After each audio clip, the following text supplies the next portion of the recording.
Mga kaibigan, samahan ninyo kami sa aming paglalakbay sa makulay na Lusail Boulevard, ang puso ng Lusail City, Qatar. Habang naglalakad tayo sa mga daan ng pabor sa mga pedestrian, tayo ay sinalubong ng mga kasiyahan para sa ating mga pandama.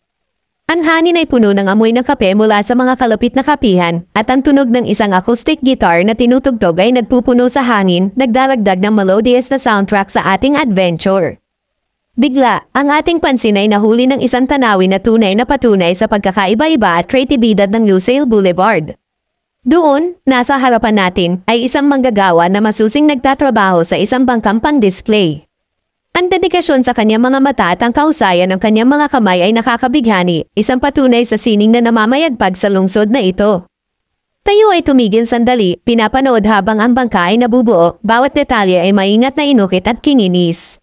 Ito ay isang obra maestra na nagpapakita ng kulturang Qatari.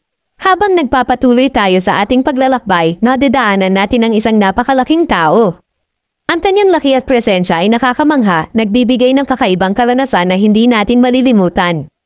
Tunay nga ang Lusail Boulevard ay hindi lamang isang lugar para maglibot, kundi isang destinasyon na nagbibigay ng kasiyahan.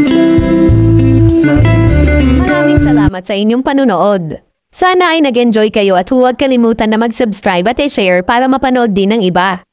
Maraming salamat po ulit.